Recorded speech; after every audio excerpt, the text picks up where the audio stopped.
Bien, continuando con nuestro programa, a continuación iniciaremos la última de las conferencias del día de hoy, llevada por título Energía nuclear y cambio climático, que nos presentará en este momento el profesor Claudio Pérez Madsen de nuestro Departamento de Física de la Universidad Metropolitana de Ciencias de la Educación. Bueno, Claudio ha venido trabajando durante mucho tiempo en difusión de los aspectos referidos a la energía, aplicaciones pacíficas de la energía nuclear y de la tecnología nuclear en sus respectivos campos. Y bueno, en este momento lo hemos vinculado naturalmente a lo que tiene que ver con el eje temático del día, cambio climático. Así que, hecha la presentación, dejo con ustedes a Claudio Pérez, quien será nuestro conferencista a continuación. Claudio. Ya. Bien, muchas gracias, Jonathan. Muy buenos días a todas y a todos los asistentes a esta sesión. Bueno, voy a compartir la pantalla, por favor. Acá, ¿cierto? Y mi PowerPoint. ¿Me confirman, por favor, si se está viendo allí? Efectivamente se logra ver, Claudio. Ya, muchas gracias. Muy bien, entonces, en beneficio del tiempo también, comienzo de inmediato, ¿verdad? Y aquí está el nombre del tema. Me ha parecido interesantísimas las dos conferencias que me han precedido, y creo que lo que yo voy a ir planteando ahora, los asistentes, los participantes lo van a poder ir viendo también en ese telón de fondo, ¿cierto?, de las dos interesantísimas ponencias que hemos escuchado. Bien, entonces vamos a tocar este tema de la energía nuclear dentro de la perspectiva de la lucha contra el cambio climático, ¿no es cierto?, el calentamiento global, como un tema que a nosotros en el Departamento de Física nos parece uno entre tantos temas de ciencia, tecnología, sociedad y medio ambiente que hoy en día los profesores de física, de química, de biología, en fin, de las especialidades científicas podemos abordar con los estudiantes en las clases de ciencia. En particular, aprovechando la oportunidad que nos ofrece ahora el Currículum Nacional con la asignatura nueva de Educación en Ciencias para la Ciudadanía. En su módulo 1, por ejemplo, en su módulo de Ambiente y Sostenibilidad, unidades 1 y 2, ahí aparecen sus nombres, nos deja un poco ver un espacio, se fijan ustedes, un espacio, una oportunidad para llevar estos temas al aula y discutirlos, contribuyendo entonces al logro tanto de objetivos de aprendizaje de nuestras disciplinas científicas, conceptos de física, contextualizados en problemáticas contingentes, ¿verdad?, urgentes de atender por lo demás, por toda la ciudadanía, y no solamente por los científicos y por los políticos, sino que por toda la ciudadanía, ¿ya? De manera que ahí vemos una oportunidad muy valiosa que esperamos se aproveche para contribuir desde la educación, ¿no es cierto?, a los objetivos del desarrollo sostenible, ¿no es cierto?, y en particular en este caso de lucha contra el cambio climático. Aquí un temario que trata de mostrar qué es lo que pretendemos abordar durante la charla. Vamos a repasar un poquito la generación de electricidad para distintos usos, ¿verdad? Una mirada a nuestra propia matriz energética nacional, cómo funcionan las centrales nucleoeléctricas, ya que como la charla es sobre la energía nuclear, ¿no es cierto?, vamos a revisar eso brevemente. La electricidad de origen nuclear en el panorama mundial. Sabemos que hay muchos países en el mundo que hace ya varios años vienen utilizando centrales nucleares, ¿no?, junto a otros tipos de tecnologías de producción de electricidad. La energía nuclear de potencia y el debate nuclear, porque naturalmente es un tema polémico, debatido prácticamente desde su nacimiento, desde su aparición en sociedad, ¿no es cierto?, a fines de la Segunda Guerra Mundial, trágicamente. Bueno, el tema sigue siendo discutido, debatido hasta el día de hoy, ¿no? Y en la perspectiva, naturalmente, de por qué hablar de este tema hoy, bueno, por la urgencia de la lucha contra el cambio climático, y este par de preguntitas, ¿verdad?, si es una, o estamos ante una nueva oportunidad para la energía nuclear de potencia, y si, como algunos dicen, podría ser incluso calificada de una opción energética verde, ¿no?, desde el punto de vista de los ecologistas. Bueno, Eh, Primero, entonces, oportunidades para el tratamiento de estos contenidos en educación media, en nuestra asignatura en particular en física, ¿ya?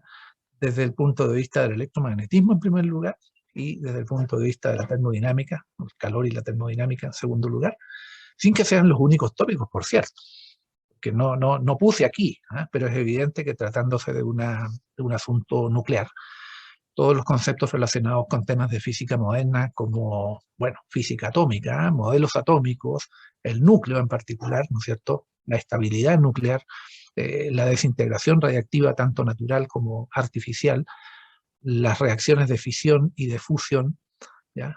El concepto de actividad, el concepto de vida media o periodo de semidesintegración, son conceptos que uno podría sumar en una larga lista, ¿eh?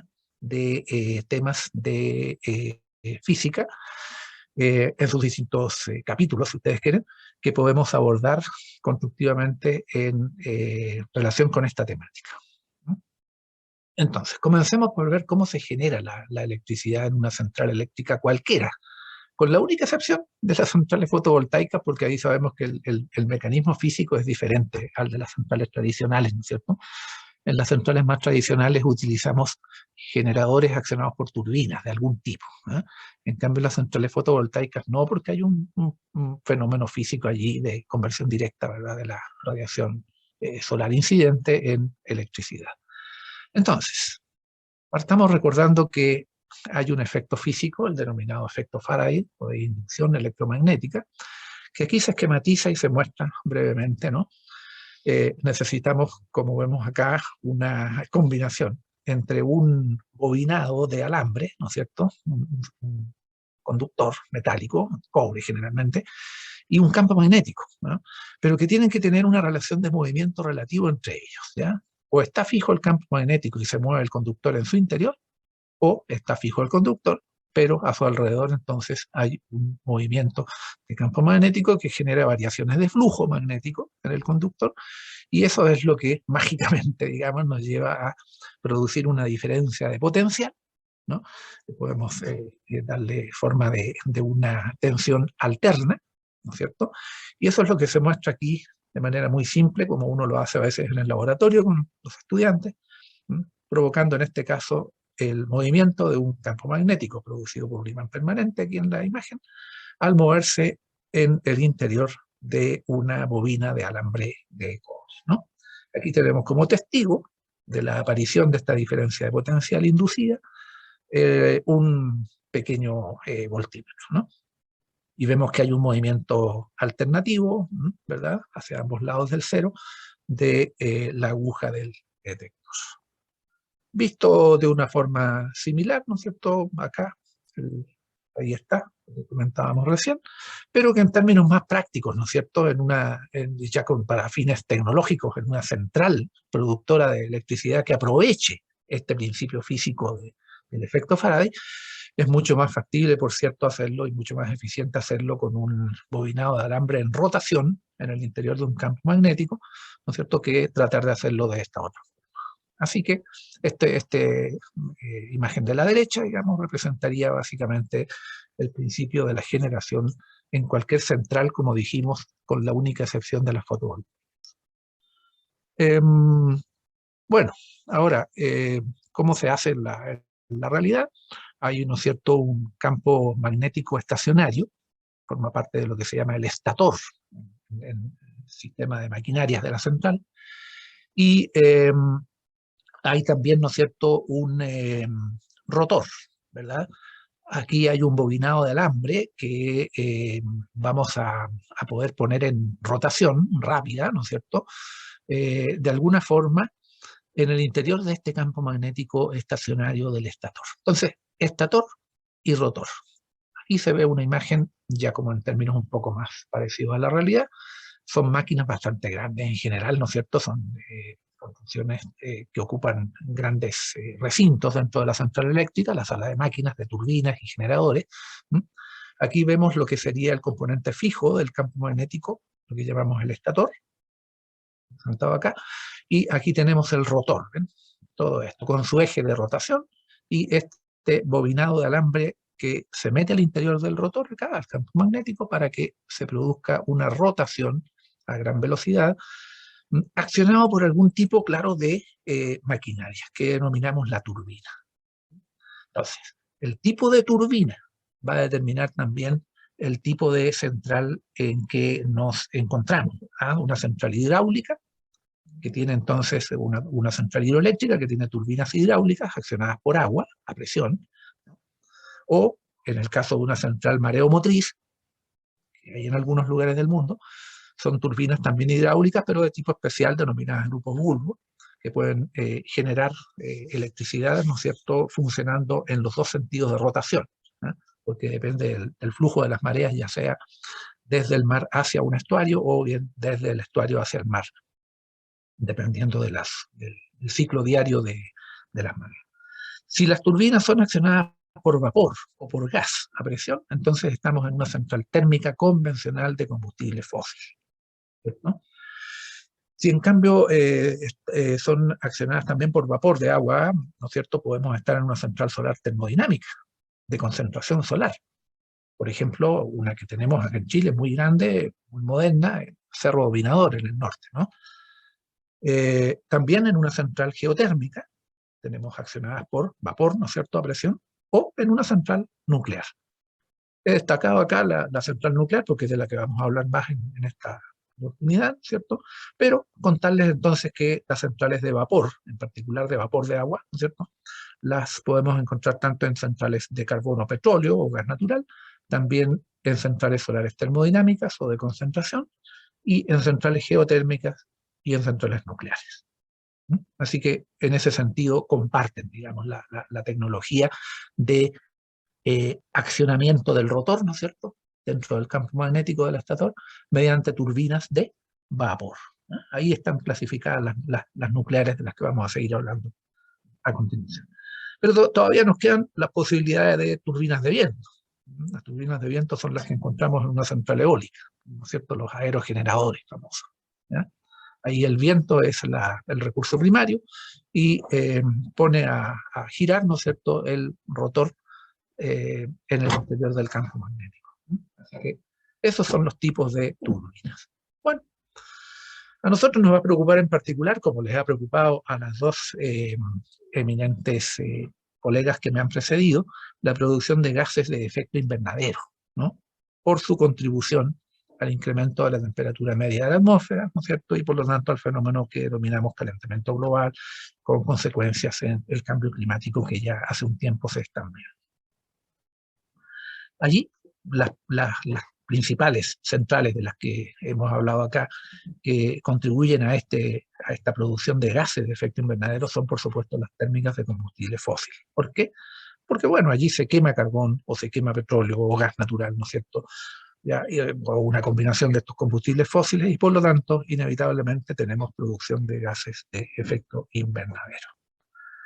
No hay que olvidar, sin embargo, que hay también otro gas de efecto invernadero, ¿no?, del que se habla menos a lo mejor, ¿eh?, pero es el hexafluoruro de azufre, ¿ya?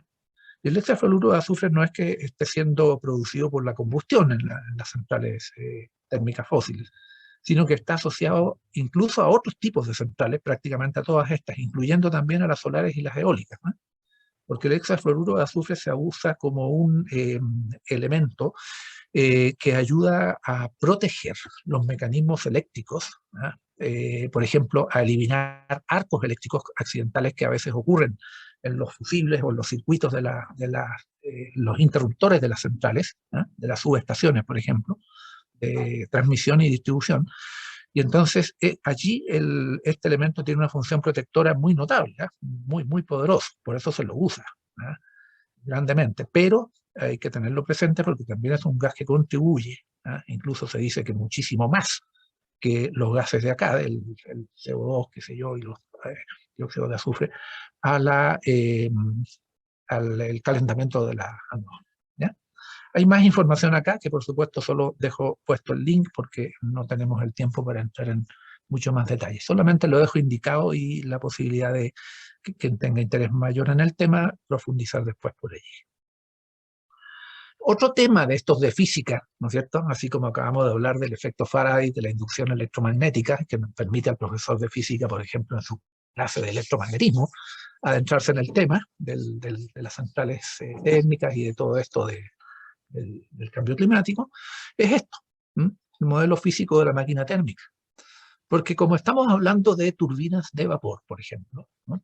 Entonces la máquina de vapor se constituye inmediatamente en un modelo físico procedente de la termodinámica para nosotros, que está presente, ilustrado acá a la izquierda, ¿no es cierto?, con el típico diagrama del modelo de la máquina térmica, aplicable a la máquina de vapor, por cierto, pero también a todo tipo de máquinas térmicas, incluyendo las centrales termoeléctricas.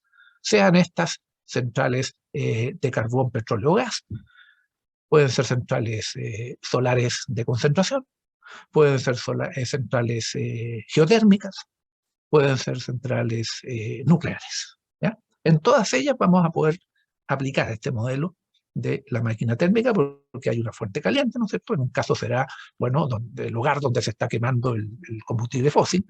En otro caso será un reactor nuclear donde hay una reacción de fisión ocurriendo, ¿no?, produciendo mucho calor. En otro caso podrá ser el vapor que procede del interior de la Tierra, ¿no es cierto?, de un manantial geotérmico. Y así sucesivamente. Entonces hay una fuente caliente, desde allí hay una transferencia de energía por medio de calor absorbido hacia lo que sería el corazón de la máquina térmica misma, ¿no es cierto?, donde se producen los ciclos de vapor, la formación de vapor a partir de agua que entra a una temperatura más baja, ¿verdad?, absorbe calor, se calienta intensamente, se convierte en vapor de agua en una caldera, ¿no? Y entonces parte de esa energía va a ser transferida por medio de trabajo, ¿no es cierto?, por ejemplo, hacia las turbinas, como se ve acá, y se va viendo el mismo diagrama explicado ya con un poco más cercanía con una central. Aquí entonces accionamos el rotor, ¿se acuerdan? El rotor del generador eléctrico, por el efecto Faraday, accionado por esta turbina de vapor, ¿no? Desgraciadamente, la máquina térmica no es muy eficiente. Las eficiencias típicas están entre el 30 y el 40% en el mejor de los casos. Y entonces, por eso que aquí vemos que de toda la cantidad de energía que procede de la fuente caliente, una parte solamente se puede transferir por medio de trabajo para accionar el rotor del generador, y el resto tiene que ser transferido como calor de baja temperatura, se habla aquí de potencia térmica residual, por ejemplo, hacia la fuente fría. Noten que la máquina necesita dos fuentes de energía a distinta temperatura. La fuente fría, en el caso de las centrales eléctricas, es el medio ambiente, representado ya sea por el mar, si está cerca, la central del mar, o por un lago, o por un río, o eventualmente simplemente por la atmósfera. Ya vamos a ver cómo. Bueno, aquí ocurre una recuperación parcial del vapor, ¿no es cierto?, que ya transfirió energía por medio de trabajo, el sistema de turbinas y generadores. Hay un condensador entonces que se encarga de volver a la fase líquida, a ese vapor que ya realizó su trabajo y que está haciendo después, que va a ser descargado. Entonces se condensa el vapor y repite su circuito hacia la caldera, ¿no es cierto?, donde otra vez se genera vapor, que vuelve a repetir el circuito, en fin, como vemos acá, ¿ya? Entonces, un mecanismo tradicional en termodinámica le enseñan el concepto de eficiencia o rendimiento termodinámico, ¿ya?, que le permite hacer algunos cálculos al respecto y poner en contexto así de aplicación concreta cuánto es la potencia, por ejemplo, que se está entregando al sistema de turbinas y generadores, cuánto se aprovecha como trabajo y cuánto se, entre comillas, desperdicia como calor de baja temperatura o potencia térmica residual hacia la fuente fría. Eso se hace mediante condensadores, decíamos. Aquí vemos, hay dos tipos de circuitos, tradicionalmente el llamado circuito abierto y el circuito cerrado. El circuito abierto es sin torres de refrigeración. El circuito cerrado es con estas torres, llamadas a veces torres hiperbólicas por su forma, ¿no?, que están presentes en muchos tipos de centrales térmicas, ¿no? Ya vamos a ver enseguida. Muchas veces la prensa, por ejemplo, ¿no?, suele asociar en imágenes este tipo de torres con las centrales nucleares, como si fuera la presencia de una torre de este tipo o de varias de ellas una característica distintiva, unívoca, de la presencia de una central nuclear. La verdad es que no es así. Estas torres pueden estar presentes en cualquier central que utilice ciclos de vapor, independientemente de la fuente primaria, ¿ya? Así que si el circuito es abierto, lo que se hace es que se toma agua fría del mar o de un río, del lago, qué sé yo, ¿no es cierto? Se toma por aquí a baja temperatura, se bombea hacia los condensadores, ¿no? Y después, con una temperatura un poquito superior debido a la transferencia de calor que ocurre aquí adentro, ¿no? Recuerden que aquí es donde se condensa el vapor que viene de las turbinas para que se repita su ciclo hacia la caldera. Entonces, naturalmente aquí hay una transferencia de calor y por lo tanto esta agua va a mayor temperatura que la que ingresa, más de la fuente fría.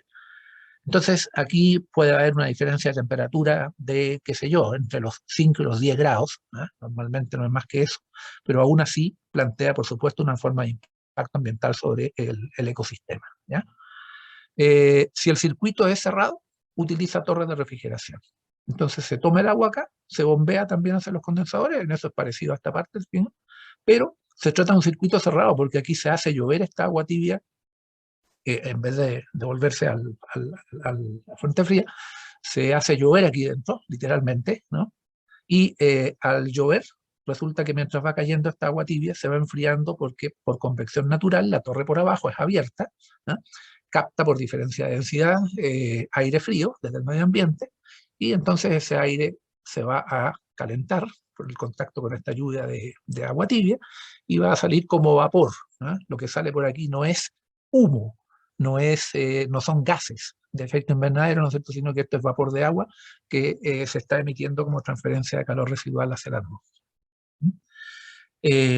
Bueno, eso aquí se ilustra con la presencia, por ejemplo, de circuito abierto en una central térmica convencional, después de carbón o petróleo, ¿no? Ahí están las típicas chimeneas. Estas sí son chimeneas, de aquí está saliendo gases de combustión, ¿no? Pero noten que no hay torre de refrigeración, ¿no es cierto? ¿Por qué? Porque estamos hablando de un circuito abierto. Ahí se ve que hay una fuente de agua fría que seguramente es la que se aprovecha para los condensadores.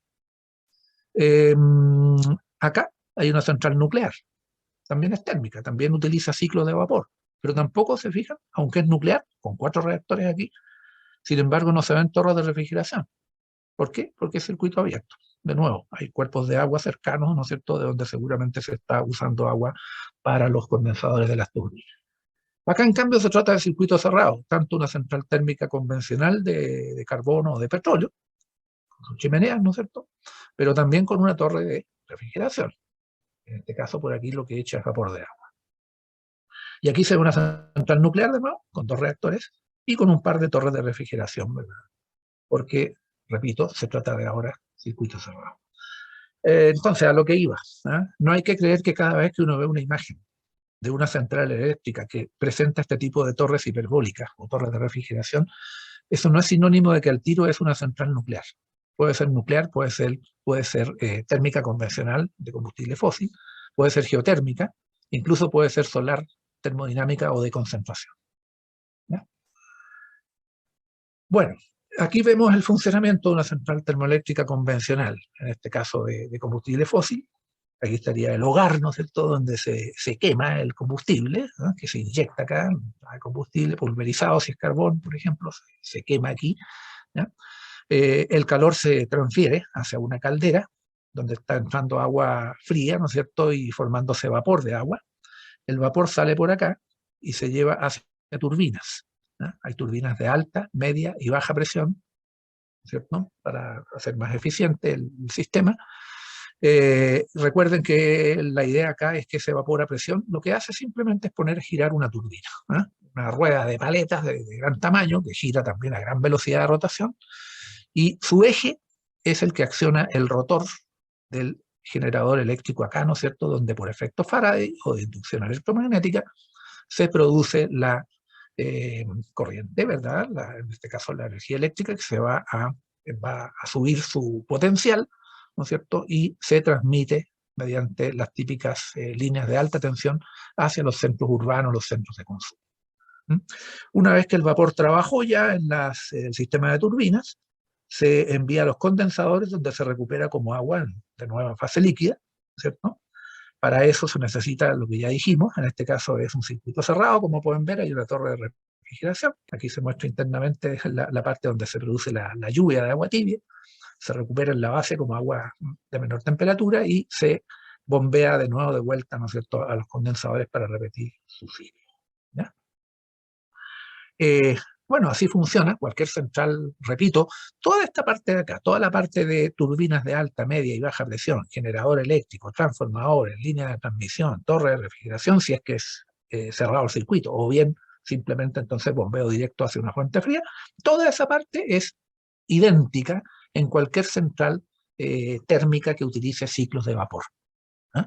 Sea geotérmica, fósil, nuclear o solar de concentración. ¿Okay?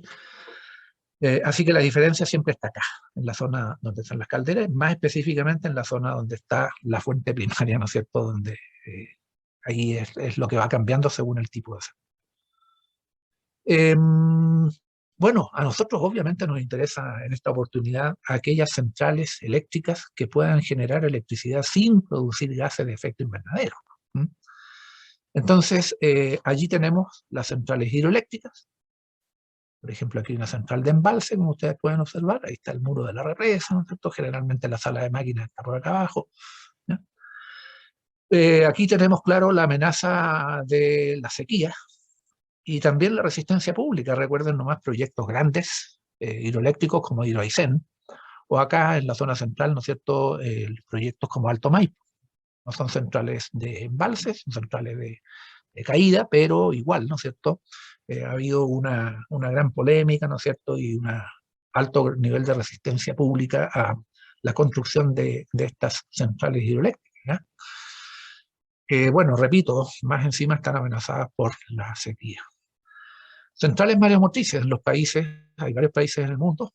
Francia, por ejemplo, es un caso destacado, conocido, el estuario del río Rance, donde desde hace muchos años vienen utilizando una gran central mareomotriz con 24 turbinas, ¿no es cierto?, 240 megawatts de potencia, un poco menos nomás que Rapel, por ejemplo, para comparar.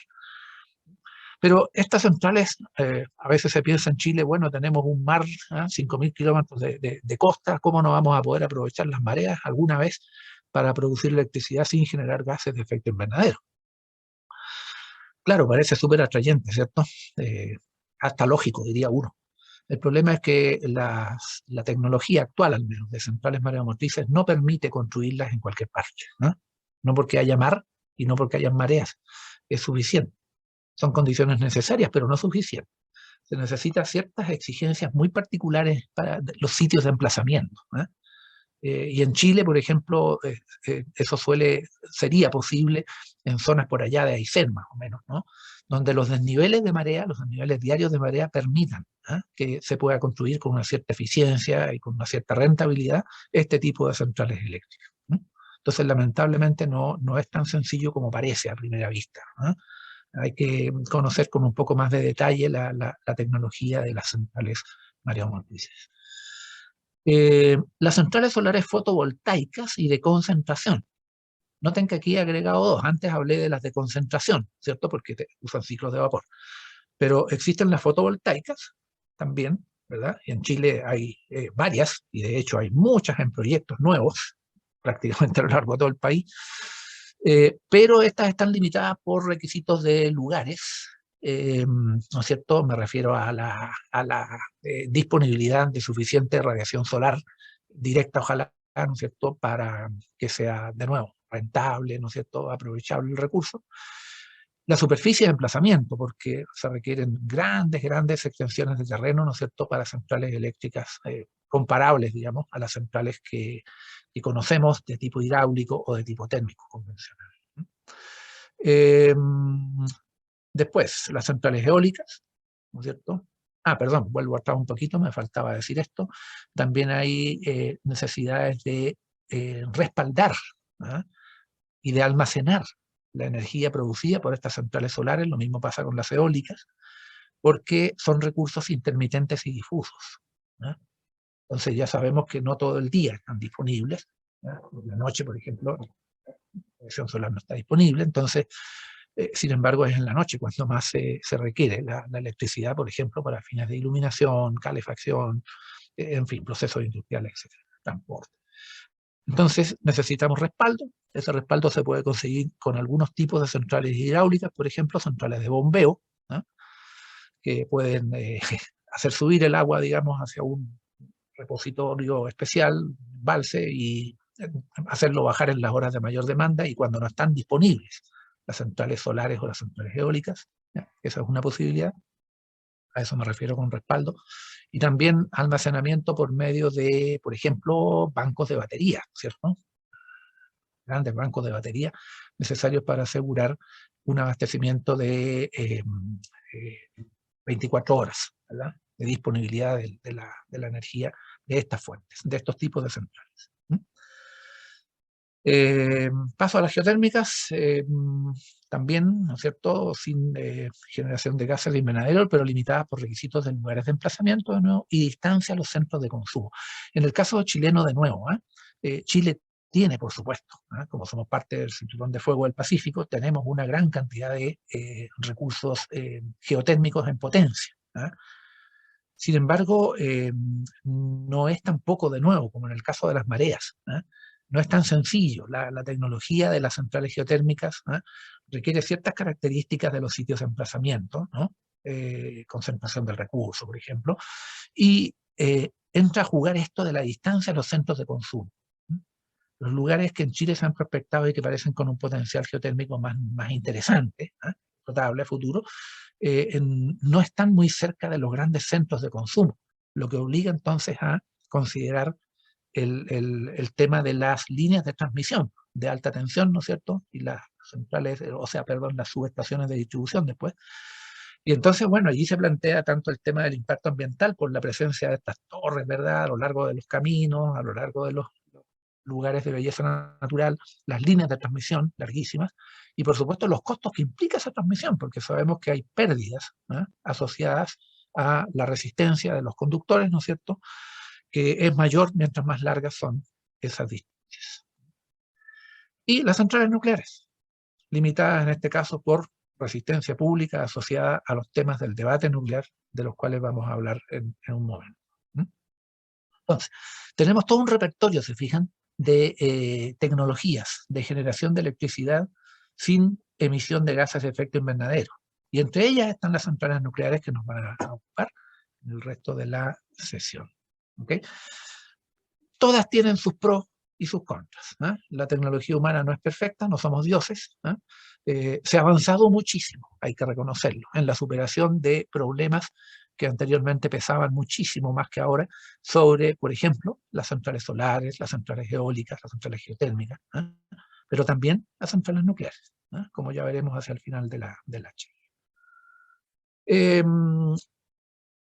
Creo yo que es conveniente, es más allá de los números, así del detalle de los números, pero por lo menos si ustedes estos números los miran acá, con ayuda de esta imagen más gráfica, ¿no? Fíjense, dentro de la capacidad instalada en megawatts en nuestro país, hacia mediados del año pasado, o sea, son datos bastante recientes.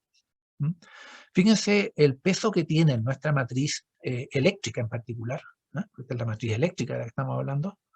Vean el peso que tienen los combustibles fósiles, ¿no es cierto? El gas natural, el carbón y los derivados del petróleo. Noten que ahí ya llevamos 36, 46, 47%, o sea, casi el 50% de la matriz eléctrica. En el resto está, vean también, bastante importante todavía en términos relativos, la energía hidráulica, ¿no es cierto? Sobre todo las centrales de embalse. Y la hidro de pasada. Estas dos ocupan un 24%, ¿no es cierto? La biomasa es pequeñita y aquí está el parque eólico y el parque solar, como digo, a mediados del año pasado. No deja de ser importante, fíjense cómo ha crecido. 18 y 10, 28%, casi 30% si uno suma este poco aquí de la biomasa. Entonces, quiere decir que todavía tiene un peso bastante fuerte, ¿no es cierto?, la participación de los combustibles fósiles en la generación de electricidad en nuestro país. ¿Okay? Y por lo tanto, no lo olviden, la emisión de gases de efecto invernadero. La hidráulica, que también es importante en nuestra matriz, pero que está siendo crecientemente amenazada, como vemos, por la sequía. Y los proyectos nuevos están enfrentando cada vez más resistencia del público. Entonces, bueno, vamos a tener que empezar a balancear las cosas, ¿no es cierto? Y por eso la importancia de la información, la importancia de la educación, ¿ah? Y ahí es donde estamos tratando de hacer una modesta contribución desde nuestra voz. Ahora visto como generación bruta, ¿no es cierto? Por fuentes de generación. De nuevo, más allá de los números que lo marean un poco a uno, ¿no? Vean aquí en el gráfico, ¿ya? La participación de nuevo del carbón y del gas, ¿no es cierto? Fíjense, 38 y 10, 18 y 8, ¿ah? 46, por 38 y 48, 56%. O sea, aquí tenemos una proporción bastante grande de nuevo. Ahí están los derivados del petróleo, por cierto. O sea, toda esta parte de acá, ahí, toda esta parte, ¿ven? Sería el aporte de los combustibles fósiles a lo que ahora es generación bruta para nuestro sistema eléctrico nacional. Aquí está la hidráulica, y aquí estaría de nuevo la contribución de las energías renovables no convencionales, como se les denomina genéricamente, con el parque solar y eólico en conjunto, ¿no es cierto?, llegando cerca del 20%. La geotérmica todavía en estudio, ¿verdad?, en exploración, a ver si podemos irla sumando en años próximos.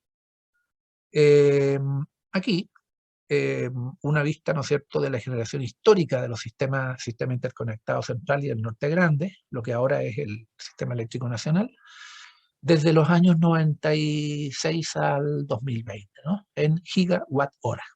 ¿Ya? Esto es energía, ¿no es cierto?, en gigawatt hora. Bueno, aquí con los colores del gráfico ustedes pueden ver la importancia que ha tenido y sigue teniendo todavía, aunque ha declinado levemente en los últimos años la hidráulica, ¿eh?, por las razones que ya hemos dicho. Vean acá, ¿no es cierto? Ahí está, fíjense, gas natural. El gas es bien importante, ¿ya? Y también sigue cobrando importancia, ¿no? Hubo una época, ¿se acuerdan cuando tuvimos que empezar a importar gas desde Argentina? ¿Eh? Ahí se construyó este gasoducto subterráneo, gas Andes, ¿no es cierto? Así que por estos años, ¿ven? Ahí cobró mucha fuerza. Después bajó bastante. Los argentinos empezaron a tener sus propios problemas y la provisión de gas natural hacia Chile fue reducida drásticamente. Pero en el último término, de nuevo, en los últimos años, nuevamente el gas, junto con el carbón, ¿no es cierto?, y los derivados del petróleo han seguido siendo importantes, ¿eh? Claro, es cierto, la solar fotovoltaica, la eólica, ¿eh?, han ido, aquí, ¿ven? Aquí, han ido ganando poco a poco importancia, especialmente de los años 2013, digamos, en adelante, ¿eh? Los últimos 7 años, sobre todo, es cuando más se nota esta contribución creciente, ¿eh? Y todo el mundo espera y apuesta, ¿eh?, desde el gobierno, desde la Comisión Nacional de Energía, desde la política energética del país para los próximos años, de aquí al 2050, que esta contribución vaya creciendo de manera notable y que vaya restándole cada vez más espacio a los combustibles fósiles que están todavía muy fuertemente representados acá. Bueno, más o menos lo mismo, ¿no es cierto? Voy a apurar un poquito el tranco, pero ahí ustedes después les va a quedar la presentación a disposición, ¿ya? Aquí en base a las hidroeléctricas, hemos tenido un descenso en el tiempo, ¿no? No sabemos qué va a ir pasando con esto del cambio climático y el agravamiento de la sequía en muchas zonas del país. Y aquí la contribución de la energía solar y la energía eólica en gigawatt hora, ¿eh? Generación de electricidad en gigawatt hora. Esto es energía, ¿eh? Producción de energía en los últimos 20 años, desde el 2000 hasta ahora, ¿eh? Entonces, ciertamente que ha ido creciendo de manera notable, ¿no es cierto?, alcanzando, fíjense ustedes, ya empinándose al 10% la contribución solar, empinándose también, ya bueno, va por el 7%, pero muy pronto seguro que va a seguir creciendo esto. Hay muchos proyectos en estudio en este momento en evaluación de impacto ambiental a lo largo de casi todo el país, ¿eh? Proyectos solares, fotovoltaicos mayormente, y proyectos eólicos, ¿eh? Parques eólicos. Bueno, entonces, vamos a lo nuclear, ¿no es cierto?, porque les he venido hablando, pues, tratando de dar contexto al tema nuclear, pero en la perspectiva amplia del repertorio, si ustedes quieren, del abanico, ¿eh?, de tecnologías disponibles para la producción de electricidad, sobre todo tratando de disminuir la generación de gases de efecto invernadero. Claro, como la nuclear, las centrales nucleares están dentro de estas centrales que no aportarían gases de efecto invernadero, ¿no es cierto?, en su fase de generación, ¿ya? Recuerden que lo que aquí estamos viendo es vapor de agua emitido a la atmósfera desde una torre de enfriamiento. Podemos ver, ¿no es cierto?, para tratar de entender cómo funciona esto, esta animación. ¿Ven? Aquí tenemos el reactor nuclear, ¿no? Desde aquí donde estamos produciendo calor, ¿para qué? Básicamente para que esta agua, que sale aquí muy caliente debido a la reacción de fisión nuclear, agua muy caliente que se mantiene líquida por efecto de esto que se llama presionador. Estamos hablando de unas 150 atmósferas de presión para que esta agua se mantenga líquida a pesar de que está a más de 300 grados de temperatura, ¿no? Entonces vemos que esta agua cede, transfiere energía a una caldera convencional, ¿no? Muchos tubos acá, ¿verdad?, que están recibiendo agua fría, pero que ahora debido a este intercambio de calor, ¿no es cierto?, se convierte en vapor. Este vapor se bombea hacia las turbinas de vapor, ya vimos que aquí está simplificado, hay turbinas de alta, media y baja presión, pero en general lo que hacen las turbinas es mover, accionar, poner a girar el rotor, ¿no es cierto?, del generador de electricidad por efecto Faraday. La electricidad producida se transmite hacia los centros de consumo, en fin, pero lo que nos interesa a nosotros es que este vapor, una vez que ya trabajó acá, se condensa en los condensadores. Los condensadores aquí, por ejemplo, vemos que este no es de circuito cerrado, ¿no es cierto? No hay torre de refrigeración, ¿se fijan? Hay un lago, está el mar. Entonces estamos tomando agua fría, lo hacemos pasar por acá y sale como agua un poco más caliente, agua tibia, podemos decir, ¿no es cierto? Hasta unos 10 grados sobre la temperatura de entrada y se devuelve acá. Entonces el vapor se condensó, se volvió a convertir en agua, se bombea hacia la caldera y repite su ciclo. Vean que hay 3 circuitos de refrigeración. Circuito primario, donde está el reactor nuclear, el circuito secundario de vapor y agua aquí, con las turbinas y condensadores, y el circuito terciario, que es el de los condensadores, que es agua, ¿no? En las centrales nucleares se evita el contacto directo entre el circuito primario, acá, y el circuito secundario y terciario. ¿Okay? Son circuitos independientes, con la única excepción de los reactores de agua hirviendo, que también en algún momento vamos a mencionar. Bueno, así funciona básicamente, de manera muy simplificada, por cierto, ¿no?, la central nuclear. Y aquí podemos mirar un poquito el panorama mundial, ¿eh? Para mayores detalles, ustedes pueden acceder, les dejé ahí el link también. Pero aquí, por ejemplo, nos va contando cómo en distintas regiones del planeta, ¿no es cierto?, se ha ido utilizando centrales nucleares para producir electricidad. En este caso, el gráfico parte en los años 70, llega hasta el 2020, y ustedes ven ahí las zonas del planeta donde Norteamérica, ¿no es cierto?, especialmente acá, en fin, aquí Europa Central y Occidental, ¿no?, donde hay una presencia más importante, ¿no es cierto? Aquí está la parte oriental de Europa y Rusia, allí, ¿no es cierto? Sudamérica también está presente, aquí, ahí en esas barritas azules.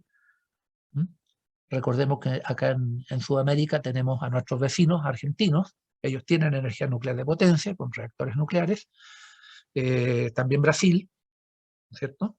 Y bueno, más al norte ya en México, ¿no? Pero eso es básicamente a lo que se refiere esta parte de acá. Y bueno, Asia, ¿no es cierto? Aquí. Así que podemos ver que hay una contribución importante aquí en terawatt hora, ¿no es cierto?, de producción de electricidad, pero de origen nuclear, o sea, con reactores nucleares. Al menos desde los años 70, ¿no es cierto? En realidad, en el mundo se viene haciendo desde mediados de los 50, pero así con mayor notoriedad desde los años 70 a la. Para más información también aquí hay otra fuente, ¿no? Estas dos son fuentes distintas a las que ustedes pueden acceder si quieren para conocer más detalles al respecto. De nuevo, en forma de gráfico que nos ayuda a visualizar la contribución de distintas centrales, ¿no es cierto? Centrales de carbón, centrales de gas, centrales hidráulicas, centrales nucleares. Aquí están las nucleares, ¿cierto? Allí, ese 10%. Las solares, eólicas, geotermales y de mareas. Las centrales por petróleo, derivados del petróleo y otras. ¿Okay? Entonces, bueno, podemos ver la importancia que sigue teniendo en términos relativos el carbón. Por acá el petróleo está por allí, ¿no es cierto? El gas, ¿eh? Carbón y gas, fíjense ustedes, carbón y gas, aquí, muy fuerte, ¿no? En la contribución total de estos 27.000 terawatt hora de electricidad mundial, pero producida por distintas tecnologías de generación eléctrica. Algunas de ellas con emisión de gases de invernadero, como sería carbón, ¿no es cierto?, gas, derivado del petróleo, y otras sin emisión de gases de efecto invernadero, como las que ya hemos nombrado. Aquí, a nivel de países, ¿no es cierto? Fíjense ustedes, en Estados Unidos, ¿eh? La contribución en terawatt hora, de nuevo, pues son barras de energía, ¿eh? Terawatt hora. China, en los últimos años, China está construyendo rápidamente grandes centrales nucleares para producir electricidad, tratando de también reducir sus inmensas emisiones de gases de invernadero, ¿no es cierto?, por sus centrales termoeléctricas y sus procesos industriales que producen también calor, ¿no es cierto?, y gases de invernadero. Francia aparece acá. Francia ha tenido en esto una conducta sistemática, ¿no es cierto?, muy fuerte desde la crisis del petróleo, de los años mediados de los 70. Y bueno, y otros países, ¿no? Rusia y así sucesivamente, a Corea del Sur. Noten que por aquí, ahí está Brasil, ¿ya? Aquí está Argentina, para mencionar al par de países que están acá en Sudamérica, ¿no es cierto?, y que producen electricidad o contribuyen a su matriz eléctrica con centrales nucleares. Bueno, eso es lo que está pasando, lo que viene pasando desde, como decíamos, de los años 70 hasta hoy día. Pero, naturalmente que la opción nuclear, ¿eh?, de generación eléctrica sin gases de invernadero se debate ampliamente, y esto desde que la tecnología nuclear debutó ante la humanidad de manera tan trágica a fines de la Segunda Guerra Mundial, ¿no es cierto?, con los bombardeos de las ciudades japonesas de Hiroshima y Nagasaki. Después todo lo que fue la Guerra Fría, ¿no es cierto?, con la seguidilla de pruebas nucleares atmosféricas, superficiales, subterráneas, ¿eh?, de todo tipo, ¿no? Entonces, claro, lo que fue una promesa de Átomos para la Paz, ¿eh?, este programa de las Naciones Unidas, después de 10 años del término de la Segunda Guerra, con la creación del Organismo Internacional de Energía Atómica, ¿no es cierto?, en Viena, bueno, y tratando de promover el conocimiento del uso pacífico de la tecnología nuclear para la medicina, para la agricultura, para la hidrología, para el estudio del ambiente, en fin, para tantas cosas, y entre ellas, para la generación de electricidad en gran escala, ¿no es cierto?, con centrales nucleares. Pero esto, que fue la buena intención de mediados de los 50, decía, se ha visto opacado después de los años, ¿no es cierto?, no solo por el recuerdo permanente del uso bélico, ¿no es cierto?, de las armas nucleares y toda la destrucción masiva que pueden generar. Bueno, todo ello mantenido en los años de la Guerra Fría, recuerden.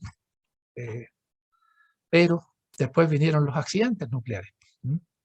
Accidentes como el de Chernobyl y el de Fukushima, que se muestran aquí gráficamente. La producción de desechos radiactivos, ¿eh?, que es parte también de lo que llamamos el debate nuclear, por la gran preocupación que genera y sigue generando en todo el mundo.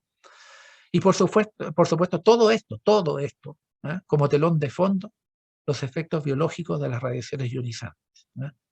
Porque si ustedes piensan por qué nos preocupan, nos angustian las armas nucleares, no tanto porque son armas, ¿eh?, porque el hombre desde la prehistoria, desgraciadamente, desde su llegada a nuestro planeta, el hombre empezó a fabricar armas de todo tipo, ¿no es cierto?, supuestamente con fines defensivos, pero también con fines de conquista, ¿eh?, de expansión, etc.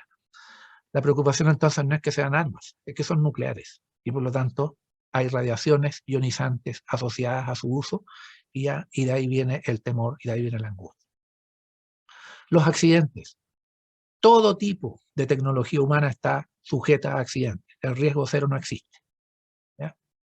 Entonces, los accidentes ocurren. Y, por lo tanto, no es que la preocupación no es tanto por el accidente, la preocupación es porque estamos hablando de un accidente nuclear. Estamos hablando de un accidente en una instalación nuclear. Y, por lo tanto, emisión de radiactividad. De nuevo, ¿se fijan? Desechos radiactivos.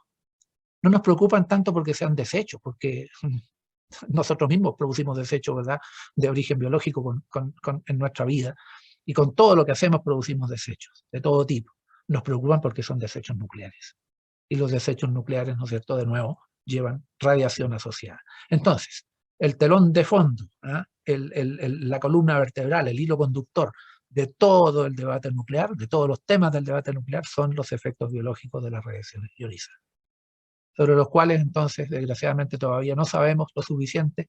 Tenemos mucho que aprender todavía, hay que reconocerlo y tenerlo muy presente. Y por cierto, entonces ahí hay de nuevo una gran tarea para la educación, para la formación de los científicos del hoy y del mañana.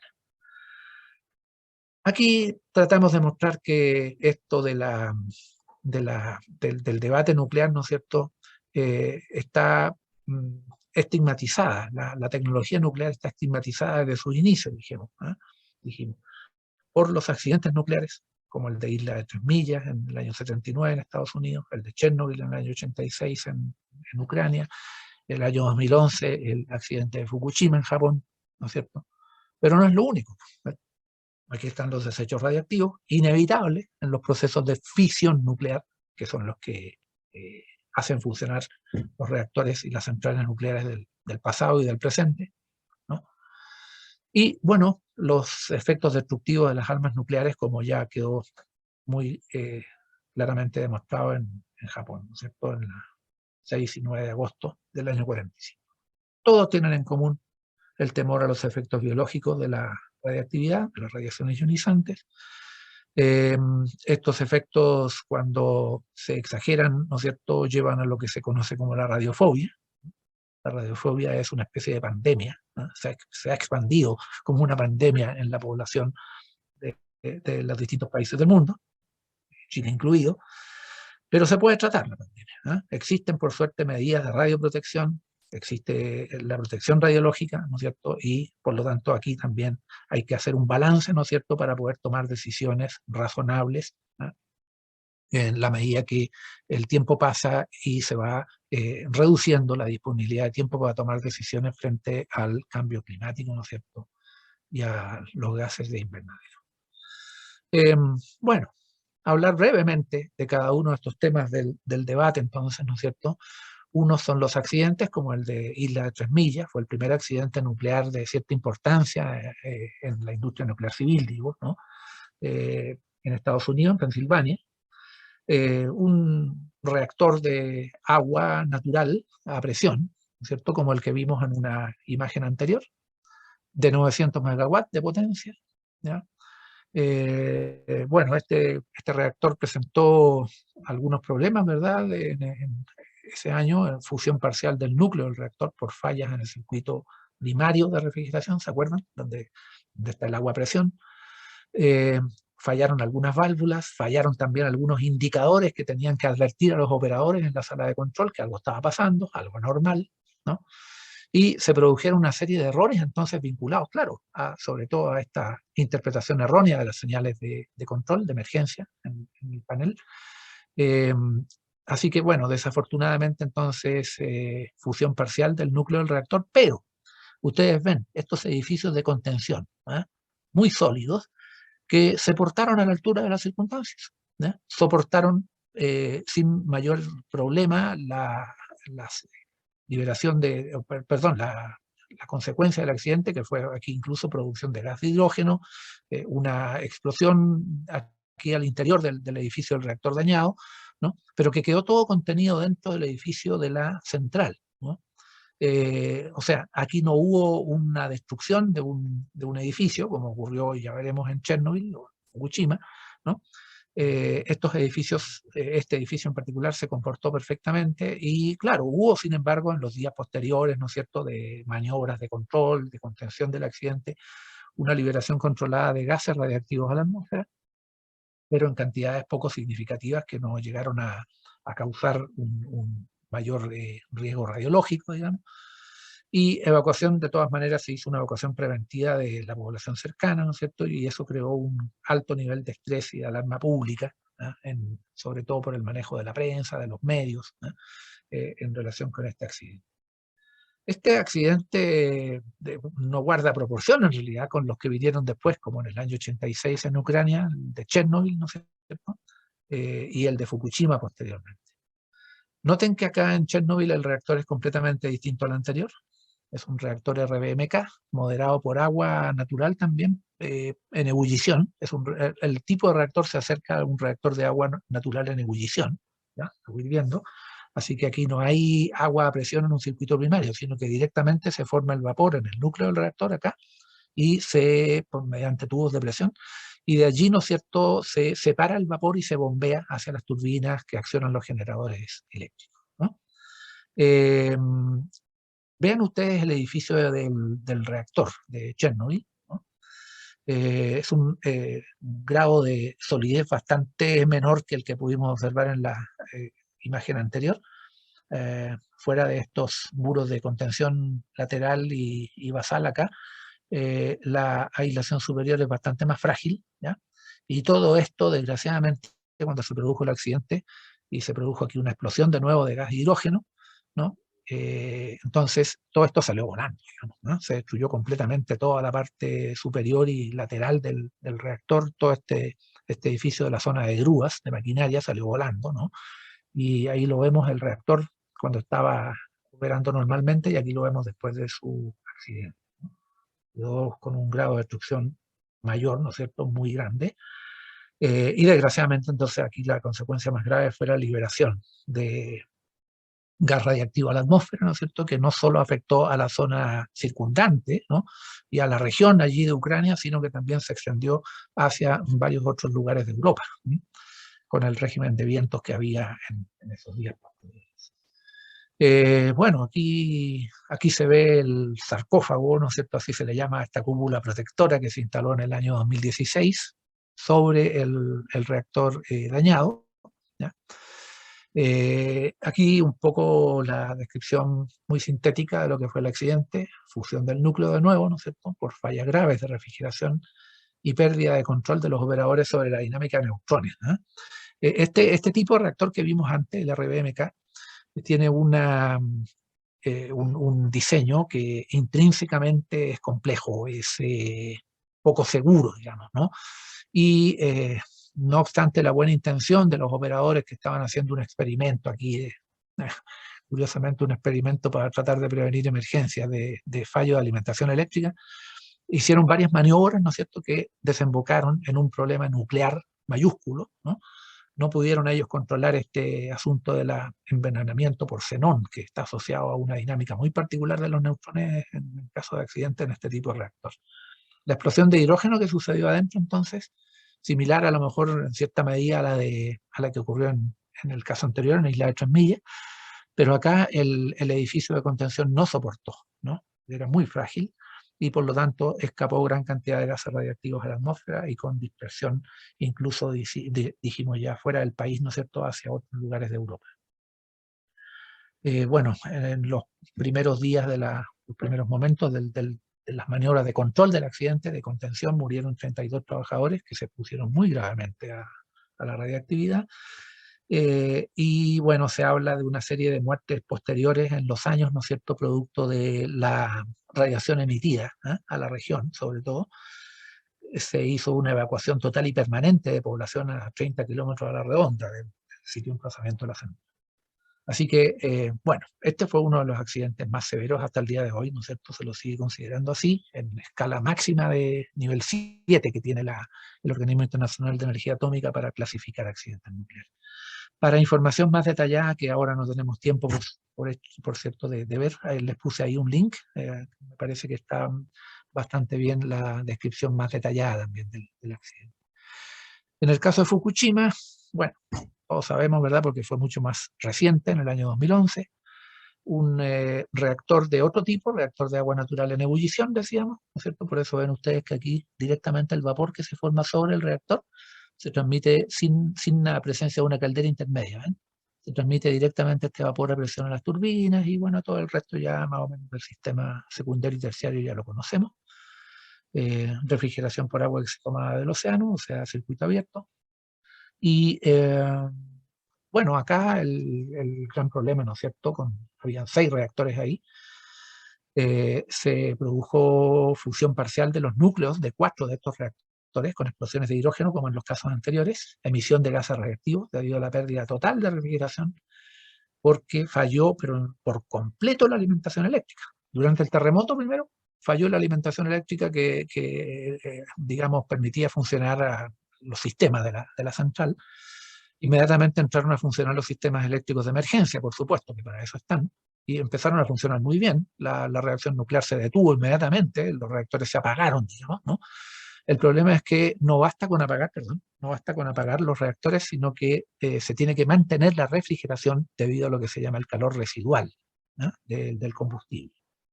Esa alimentación extra o de emergencia que proviene de acumuladores, de baterías, ¿no es cierto?, lamentablemente falló en los momentos posteriores debido al maremoto.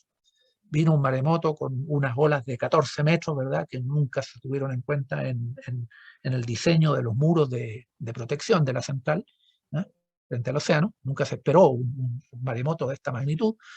Y eso inundó toda la central, ¿no es cierto?, especialmente la zona donde estaban instalados los equipos de emergencia para mantener funcionando los acumuladores, y por lo tanto se perdió completamente la alimentación eléctrica, y eso fue lo que hizo que el calor siguiera aumentando, ¿no es cierto?, el calor retardado de fisión, se produjeron estas fusiones parciales y explosiones de hidrógeno por emisión de gases. Cuando el combustible fundido se mezcla con el aire, ¿no es cierto?, se produce envenenamiento ahí de circonio, se produce gas de hidrógeno con la reacción química resultante, y ese gas, cuando alcanza cierta concentración en el aire, ¿no es cierto?, primero se incendia, después explota, ¿ya? Así que eso fue lo que pasó acá. Hubo una evacuación de una población en 40 kilómetros de radio. Muchos trabajadores se expusieron a radiación, pero afortunadamente no con la gravedad que esto tuvo en Chernobyl. Por eso no hay cantidad de muertes asociadas a esta exposición como en el caso de Chernobyl. De nuevo, para más información pueden ustedes consultar de nuevo este link acá. Aquí se ve una vista de Fukushima antes de, o sea, en operación normal, y aquí durante, ¿no es cierto?, los días subsiguientes al terremoto y maremoto, y que derivó en la destrucción de los incendios y explosiones que ya hemos mencionado, ¿no?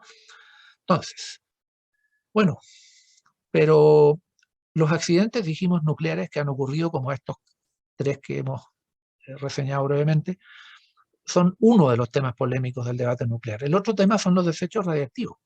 Inevitablemente la fisión del uranio, bombardeado por neutrones, en condiciones apropiadas, genera, ¿no es cierto?, el calor que necesitamos para la producción de vapor, ¿no es cierto?, la alimentación de las turbinas de vapor, etc. Pero también se producen elementos, ¿no es cierto?, radionucleidos de peso intermedio, que son todos radiactivos, ¿no? Esto es inevitable, es inherente a la fisión nuclear. La reacción de fisión nuclear produce, ¿no?, inevitablemente desechos radiactivos, ¿okay? Entonces se les llama también fragmentos de fisión. Esos son los desechos radiactivos, se originan de ahí, ¿no? Y entonces, claro, hay producción de energía, que es lo que queríamos, ¿verdad?, para calentar el agua, producir vapor, etcétera, pero también entonces se producen desechos radiactivos, ¿no? Y tenemos que saber qué hacer con ellos. Para saber qué hacer con ellos en condiciones de seguridad, necesitamos conocer más qué son esos desechos, ¿no?, en qué cantidad se presentan, en qué estado físico se presentan, cómo se los puede gestionar.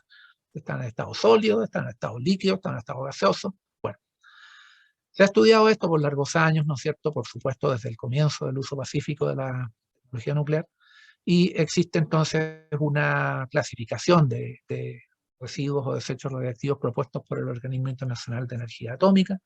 Aquí se ve con estos distintos tipos, ¿no?, desde los desclasificados, que no tienen mayores problemas, por lo tanto, sin restricciones radiológicas, pero también, ¿no es cierto?, los de residuos de baja o media actividad, ¿ya?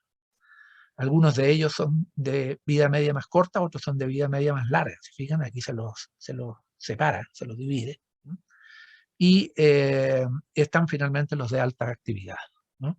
Entonces, dependiendo de cómo se clasifican, de qué tipo de desechos radiactivos estemos hablando, es lo que se hace con ellos, o lo que se recomienda hacer con ellos, ¿no?, desde la seguridad radiológica, ¿no? Entonces, bueno, allí ustedes ven, hay sistemas de almacenamiento en superficie, ¿ya? Así que enterramiento a baja profundidad, digamos, pero también hay sistemas de almacenamiento geológicos, ¿no es cierto?, a grandes profundidades. ¿Mm? Y aquí vemos que para el caso de baja y media actividad se puede usar este enterramiento a bajas profundidades, ¿no es cierto?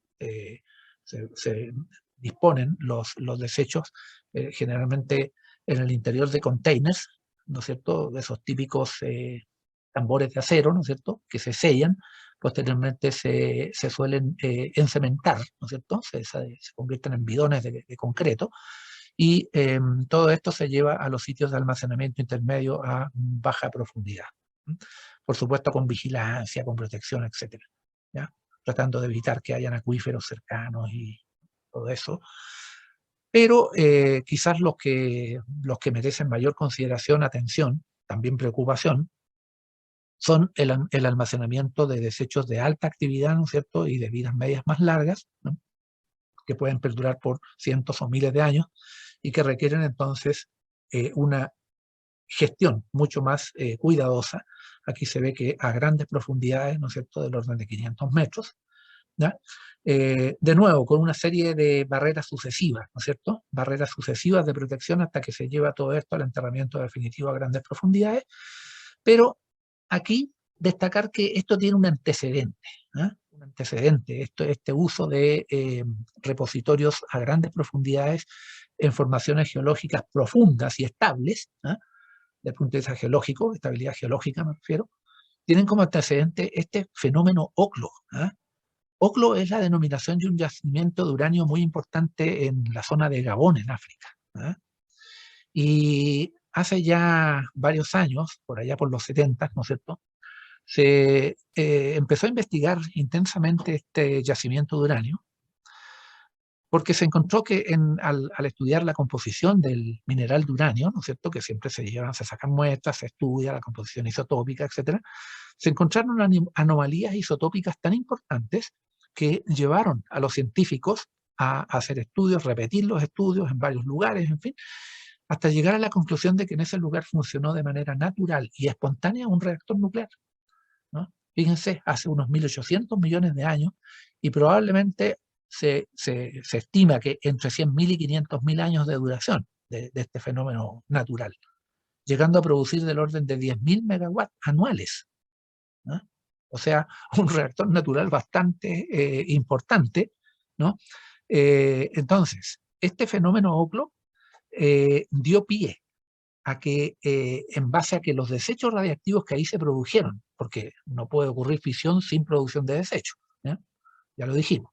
Entonces aquí se ocurrió fisión de manera natural y espontánea, y durante tanto tiempo, naturalmente que también se tienen que haber acumulado una cierta cantidad de desechos radiactivos, ¿verdad?, de distintos tipos, de bajo, de medio y de alto nivel de actividad y vidas medias.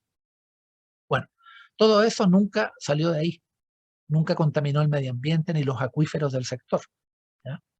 Entonces, se ha considerado que eso es un ejemplo de cómo, si se recurre a formaciones geológicas estables y profundas, ¿eh?, se puede tener un antecedente de apoyo a la gestión de desechos peligrosos de larga duración en ese tipo de formaciones geológicas. Y eso es lo que da pie entonces a que países como por ejemplo Finlandia en este momento está ya en plena construcción, ¿no es cierto?, de su depósito de almacenamiento definitivo de desechos de alta actividad y larga vida, ¿no? Entonces, fenómeno OCLO, ¿no? Es bien interesante y lo pueden también ustedes rastrear en internet. Hay videos y hay información muy completa al respecto. Bueno, ya decíamos la carrera armamentista, o sea, el temor al uso de la tecnología nuclear con fines bélicos, ¿no es cierto?, hasta el día de hoy nos sigue penando, ¿no? Tenemos el triste recuerdo de Hiroshima y Nagasaki, pero también sabemos que hubo de por medio una época de Guerra Fría, donde el mundo estuvo en un hilo, ¿no es cierto?, temiendo de que en cualquier momento alguien pudiera apretar esos botones malditos, ¿verdad?, que disparan misiles con cabezales nucleares hacia todas partes del mundo. ¿Mm?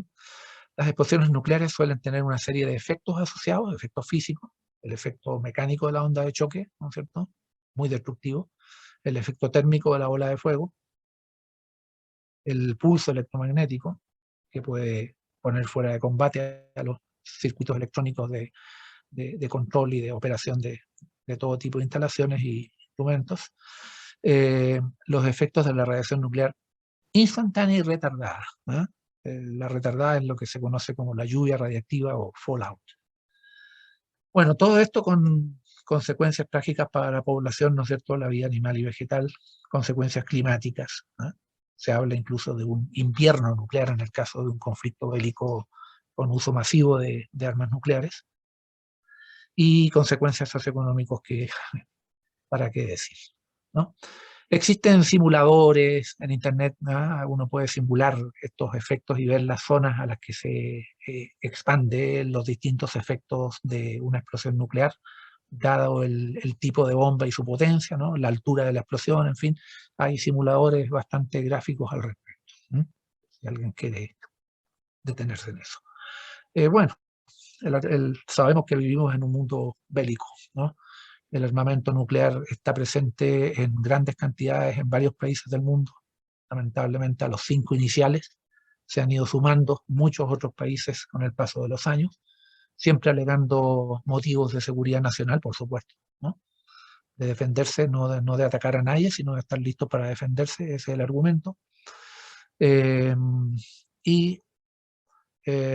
Bueno, ahí, ¿no es cierto?, se ve cómo ha ido creciendo el club atómico. Y bueno, lo que se ha tratado de hacer para que aquello por lo menos tenga algún grado de control, ¿no? Pero todos son esfuerzos finalmente de buena voluntad. El Tratado de No Proliferación Nuclear de las Naciones Unidas, los tratados de proscripción de ensayos nucleares de la Organización de Naciones Unidas, tratando de llegar a territorios del planeta donde simplemente se prohíba la presencia de armas nucleares. Afortunadamente, nuestra América Latina es parte del Tratado de Tlatelolco, ¿no?, que es uno de estos, zonas libres de armas nucleares. El sistema de salvaguardias internacionales, ustedes habrán visto muchas veces en la televisión a los inspectores del Organismo Internacional de Energía Atómica, con sus instrumentos, ¿verdad?, tratando de medir, detectar la radiación y comprobar que en los reactores de uso pacífico de distintos países del mundo no se esté desviando ocultamente combustible hacia la producción de armas nucleares, ¿no? Y el programa de megatones a megawatts, ya les hablo de eso al tiro. Bueno, todo esto nada más que para tener una imagen somera del famoso tratado TNP, el Tratado de No Proliferación Nuclear. Con toda justicia, muchos países se han resistido a firmarlo porque le dicen a los que sí pretenden que se firme, dice, oiga, ¿con qué ropa? ¿Usted con qué moral me viene a exigir a mí que no firme, que firme, perdón, un tratado de no proliferación nuclear, de que yo prometa que no voy a tener armas nucleares? Si ustedes, Estados Unidos, Rusia, China, Gran Bretaña, Francia, son con qué moral, digamos, si ustedes son los más grandes productores y mantenedores de armas nucleares. ¿Ya? Así que este es un tema sumamente polémico, el Tratado de No Proliferación Nuclear, ¿no?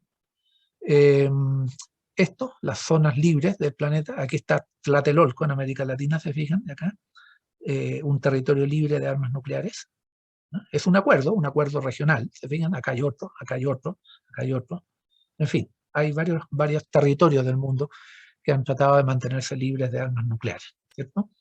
Pero bueno, lamentablemente la geografía es una cosa y la globalización es otra, ¿no? Sabemos que en el caso de un conflicto bélico con armas nucleares, probablemente esto no va a servir de mucho.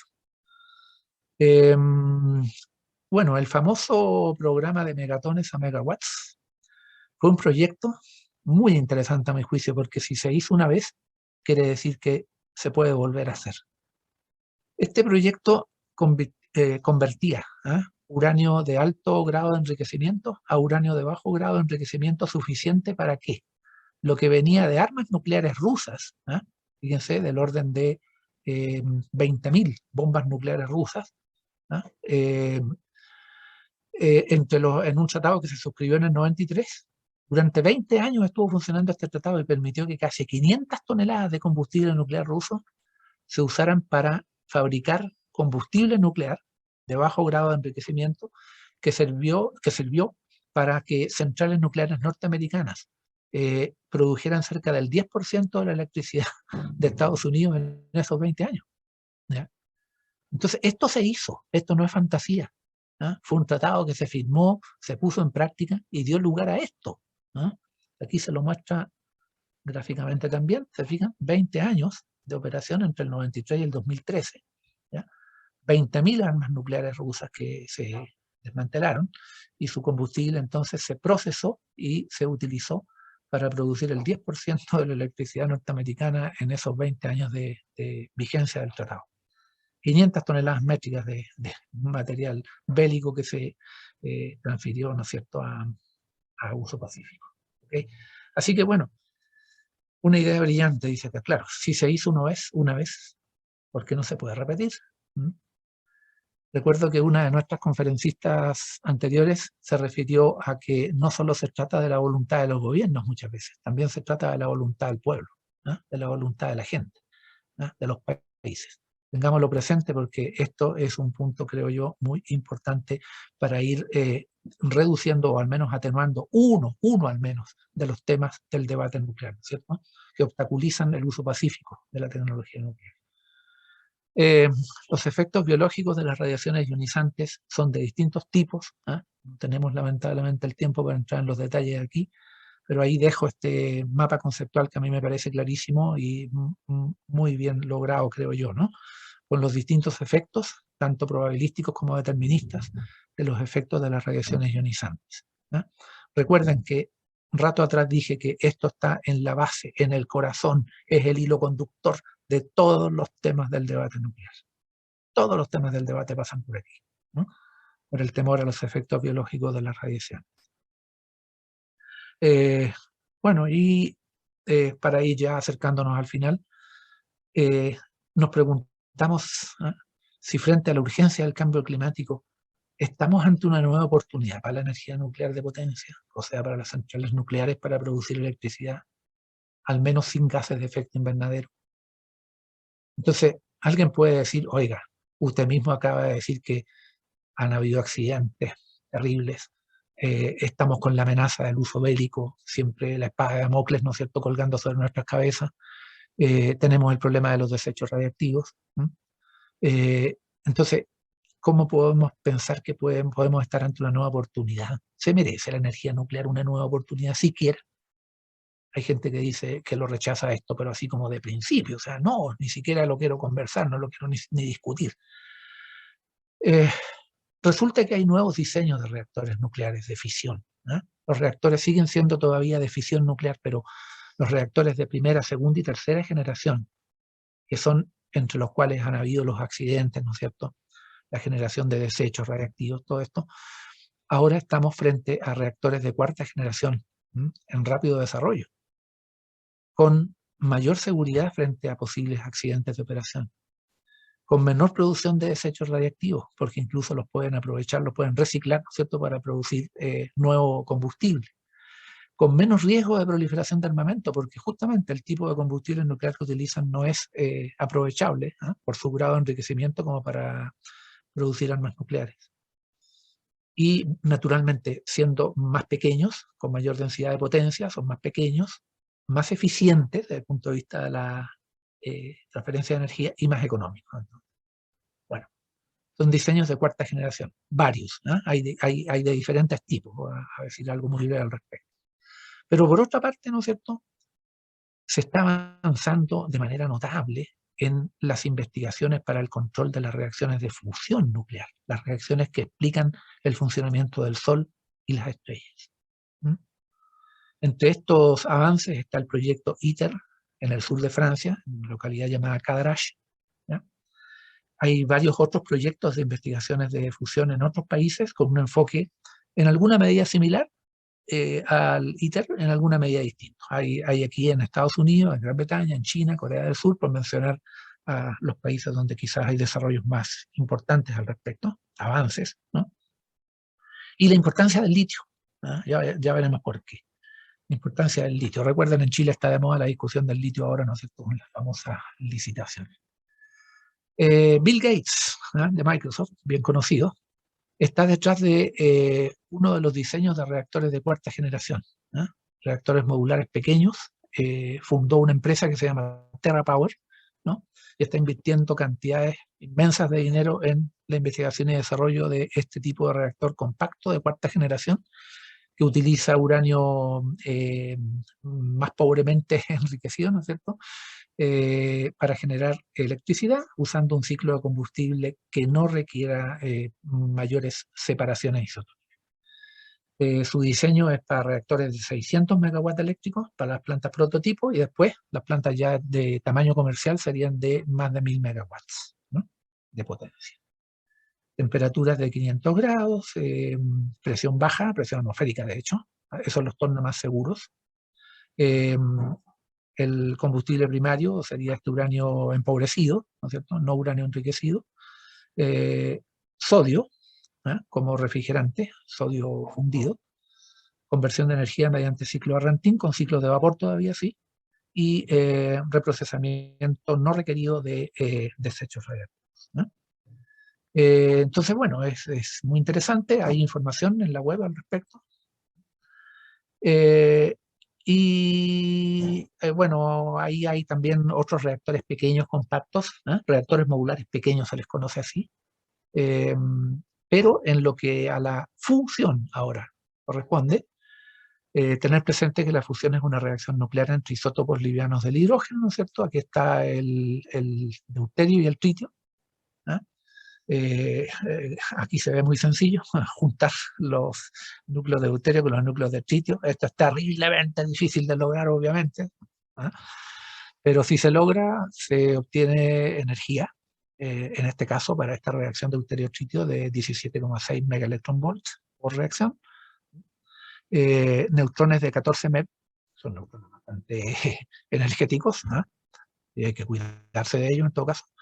Y el subproducto es helio. Aquí no hay desecho radioactivo, se fijan, el subproducto es helio, con esta energía de 3,5 MeV. Bueno, resulta que el deuterio se puede sacar del agua, del agua del mar, del agua de los lagos, de donde sea, del agua. Y eso se sabe hacer desde hace muchos años, la época previa a la Segunda Guerra Mundial ya se sabía fabricar agua pesada, ¿no es cierto? Es como se le llama al agua que en vez de hidrógeno normal, en su núcleo combinado con oxígeno tiene deuterio, núcleos de deuterio. Pero el otro elemento indispensable para esta fusión, que es la que más se está investigando, es el tritio.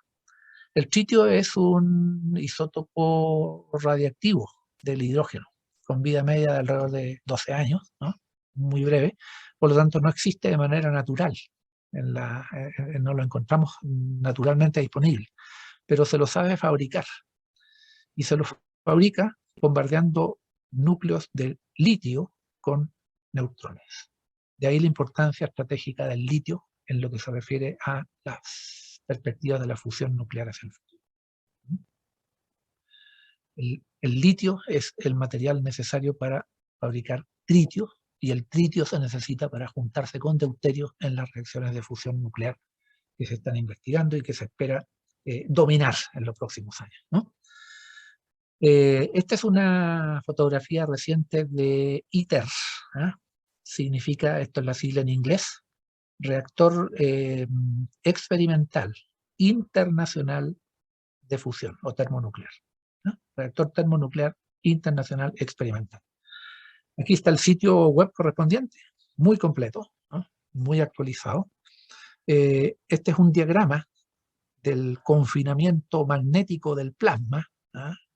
Se necesita llevar el deuterio y tritio al estado de plasma a temperaturas del orden de 100 millones de grados, ¿no?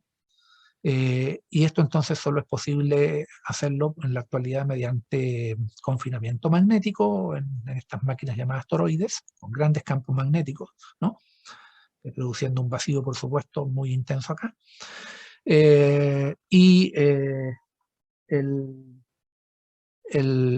El otro método se llama confinamiento inercial, se hace con bombardeos de alta energía, con láser, ¿no es cierto?, partículas cargadas, pero este es el que está recibiendo mayor atención, quizás el más conocido también, confinamiento magnético, y aquí es un diagrama de cómo se aprovecharía idealmente en el futuro, en un reactor de fusión. Ahí está el litio, se fijan ustedes, en una manta de litio que al absorber neutrones se convierte en tritio, y el tritio junto con el deuterio que se inyecta por acá darían lugar a las reacciones de fusión, ¿no es cierto?, en esta máquina toroidal inmensa, ¿no? Bueno, de ahí se calienta agua, por supuesto, se forma vapor de agua y se mueven las turbinas que accionan los generadores, lo mismo de siempre. Se está discutiendo la posibilidad de mejorar la eficiencia de algo tan complejo, tan caro y tan difícil intelectualmente, ¿verdad? Tratar de reemplazar los ciclos de vapor que son inherentemente ineficientes desde el punto de vista termodinámico, reemplazarlos por otros métodos de conversión de energía. Magnetohidrodinámica, por ejemplo, es una de las consideraciones que se estudian acá. Bueno, por lo tanto, la pregunta es esa, frente a estos avances, frente a estas promesas, si se quiere decir así, de la tecnología nuclear de los últimos años, ¿no? La pregunta de si estaríamos frente a una nueva oportunidad para la energía nuclear de potencia, ¿no? Incluso si podríamos calificarla de una opción ecológicamente verde. A ese respecto, es interesante investigar aquí. James Lovelock es un famosísimo ecologista, ¿eh? Algunos lo llaman el padre de la ecología, del movimiento ecologista, y él fue el fundador o el promotor de la teoría Gaia, ¿eh? Que compara el funcionamiento de nuestro planeta con un ser vivo, con un ser viviente. Bueno, después de unos años y de estudiar intensamente el problema del calentamiento global y del cambio climático que ya se veía venir, ¿no es cierto?, porque esto no es nuevo, Lovelock empezó a estudiar la tecnología nuclear y llegó al convencimiento de que es la única opción verde que realmente tiene hoy día la humanidad. Y da sus razones, da sus fundamentos. Así que se puede conocer más a fondo su pensamiento si uno lo rastrea por ahí. Y hay una película, un documental, ¿no?, muy interesante que fue premiado incluso en el Festival Sundance en Europa, que se llama La promesa de Pandora, de Robert Stone. Recomiendo verlo, ¿no?, y reflexionar y discutir al respecto. Es muy, muy interesante acerca de todo esto que nos estamos preguntando acá. Ahí. Y bueno, esto de acá es algo que también, yo incluí el video aquí, pero no tenemos el tiempo para verlo, dura algo más de 10 minutos, si mal no recuerdo, creo. Pero es muy interesante, está muy bien hecho, ¿no? Y va directamente al tema que estamos conversando, así que los dejo invitados e invitadas a que después con la presentación a mano, ¿no es cierto?, lo puedan analizar. Cuando lo ven en YouTube, recuerden poner subtítulos en español, ¿eh? Vayan a la configuración y pongan subtítulos en español, si es que no pueden entender el inglés. El inglés es bastante claro, pero la verdad es que originalmente los subtítulos están, no recuerdo en qué otro idioma, que no recuerdo en este momento. Así que para terminar ya, ¿no es cierto?, aquí les dejo mencionados algunos otros sitios de interés, y para que sea ojalá si promueven ustedes algún tipo de discusión al respecto con sus estudiantes, ¿no?, hacerlo con altura de miras, pero también hacerlo mirando los pros y los contras, o sea, escuchando a los defensores, pero también a los detractores, ¿no?, porque todos tienen argumentos y es legítimo y es válido naturalmente escucharlos a todos y tratar de llegar a sus propias conclusiones. Aquí les he puesto, por lo tanto, algunas referencias de datos, ¿no es cierto? Ahí está Greenpeace, Amigos de la Tierra, el Instituto de Ecología Política. Esos son todos sitios reconocidamente antinucleares, ¿no? Aquí está nuestra Comisión Chilena de Energía Nuclear, el Organismo Internacional de Energía Atómica de las Naciones Unidas, el Foro de la Industria Nuclear Española, un material muy bueno, muy didáctico, la Comisión Internacional de Protección Radiológica, órgano independiente de la industria nuclear que existe desde 1928, ¿no?, formado por especialistas de multidisciplinas, el Comité Científico de las Naciones Unidas sobre los efectos de las radiaciones atómicas y la Red Latinoamericana para la Educación y la Capacitación en Tecnología Nuclear, LANET, de la cual nuestra UNCE es parte. Desde el año 2011, nuestra universidad es parte de esta red latinoamericana y hemos estado actuando, ¿verdad?, y participando en muchas actividades relacionadas con esto. Bien, lo dejo hasta ahí. Espero no haber abusado demasiado del tiempo y la paciencia de todas y de todos. Muchas gracias. Muchas gracias, Claudio. Es un gusto haber estado aquí observando esta presentación. Y quisiera, en virtud del tiempo, hacer una selección de preguntas que están acá. Tenemos varias, pero voy a seleccionar 2 preguntas para ir cerrando el ciclo de conferencias del día de hoy. La primera pregunta, mira, dice, ¿qué tan lejos estamos del desarrollo de los tokamak para la utilización de la fusión nuclear, mucho más limpia, como fuente de energía en lugar de utilizar la fisión? Bueno, la verdad que la lejanía, que tan lejos, ¿no es cierto?, es bastante menor hoy día, diríamos, de lo que era hasta hace unos pocos años atrás. Yo mencionaba acá el proyecto ITER, ¿eh? Y les dejé invitados y con la referencia a que visiten ese sitio.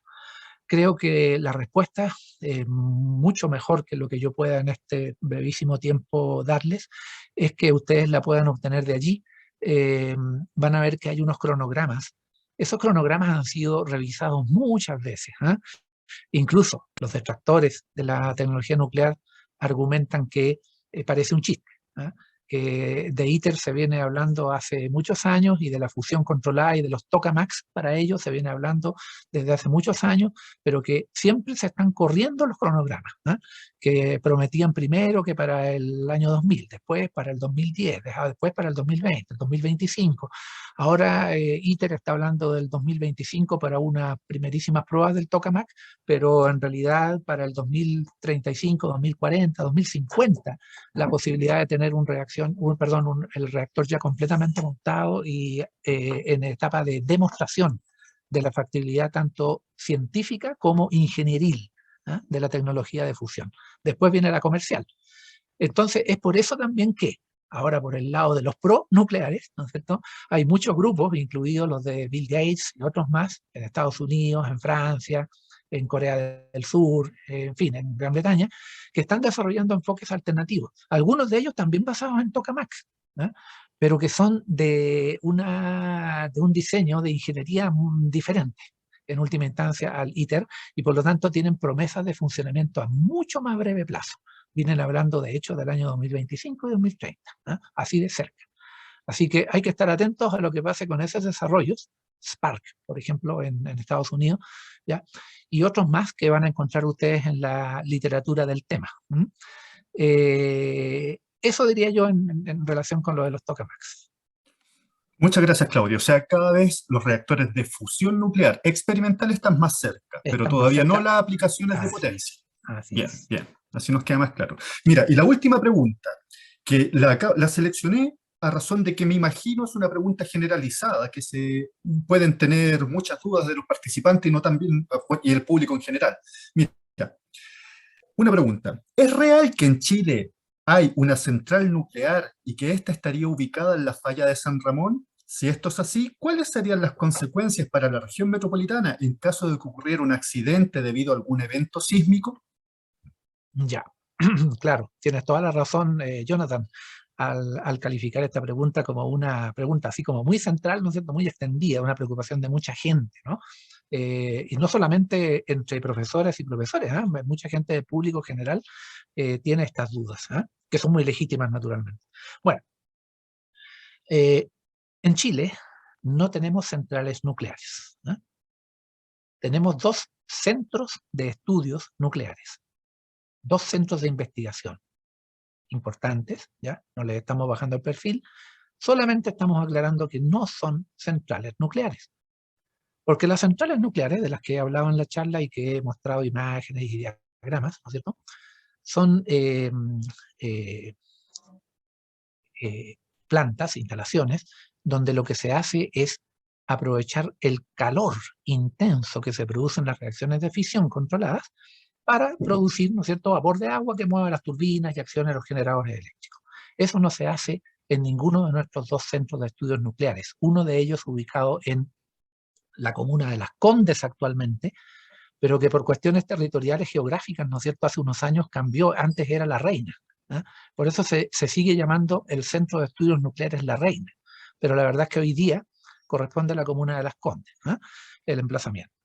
Es una instalación que está, por cierto, debidamente vigilada. De hecho, si ustedes se acercan para allá, van a ser recibidos por una guardia militar en la puerta, ¿no? Se le compra el servicio de vigilancia militar de perímetro al ejército, ¿no? Desde hace muchos años.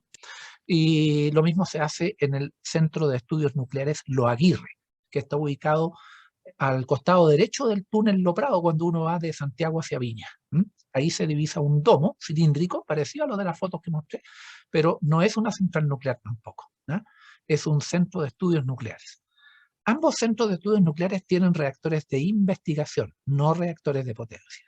Lo que utilizan no es el calor de las reacciones de fisión, sino que utilizan la radiación de los neutrones de fisión. Esos neutrones de fisión se utilizan para fabricar radioisótopos que se usan en medicina o en la minería o en diferentes tipos de industrias, de aplicaciones o en investigaciones de física nuclear, ¿no es cierto?, investigaciones de plasma, etc. ¿Ya? Entonces, son reactores de investigación. Uno de ellos tiene 5 megawatts de potencia, el otro es de 20 megawatts de potencia por diseño. ¿Ya? Son reactores, por lo tanto, de pequeñas potencias, con fines de investigación y de producción de radioisótopos. Por diseño no se pueden utilizar para producción de electricidad mediante ciclos de vapor. ¿Ya? Ahora, el de La Reina, que es el más cercano, está construido en un sector cercano a la falla de San Andrés, perdón, a la falla de, ¿cómo se llama? San Ramón. San Ramón, era otro santo. A la falla de San Ramón, ¿no es cierto? Efectivamente. Sin embargo, está construido con todas las normas de arquitectura e ingeniería que aseguren un funcionamiento adecuado y seguro para las personas y para el medio ambiente. Ha soportado los terremotos que han ocurrido en nuestra región, ¿no es cierto? Incluyendo el último, bastante grandote. Lo ha soportado muy bien. Los sistemas han funcionado perfectamente, el reactor inmediatamente ante cualquier sismo de cierta intensidad, las barras de control bajan hasta el fondo si es que el reactor está operando, no opera todos los días, ¿eh? Pero si está operando, si es un viernes en la mañana, por ejemplo, el temblor más o menos fuerte, automáticamente actúan los mecanismos de parada, ¿eh?, del reactor. Siguen funcionando los circuitos de refrigeración, como ya dijimos, ¿no es cierto? Y todo eso con los sistemas de emergencia, si se cortara la electricidad por el temblor. Y ha funcionado perfectamente y no ha habido ningún problema, ¿no es cierto?, ni para los operadores ni para la vecindad. De hecho, se mantiene una política de buenas relaciones públicas con los vecinos del sector. Cada cierto tiempo hay charlas, hay visitas. Cualquier persona del público ahí de la vecindad, a través de la Junta de Vecinos, puede solicitar visitas, solicitar información, etcétera, etcétera. Así que desde ese punto de vista, tranquilidad, digamos. Claro, uno dice, pucha, ¿cómo se le ocurre construir encima de una falla? Es que no es tan así, o sea, la falla está en el sector, cierto, pero es bien relativo esto de qué tan cerca está uno de la falla, a cuántos kilómetros se considera estar cerca, y bueno, hasta el momento el comportamiento ha sido adecuado, ¿no? No sé si eso responde adecuadamente la pregunta. Me da la impresión que a lo menos esclarece bastante las dudas. De hecho, quien plantea la pregunta te manda señas de que le respondes adecuadamente. Ya, bueno. Bien, en virtud del tiempo, quisiera agradecer a Claudio Pérez, profesor titular del Departamento de Física de nuestra Universidad Metropolitana de Ciencias de la Educación, que nos trajo el tema relativo a la energía nuclear y el cambio climático. Gracias, Claudio, por habernos dado esta charla.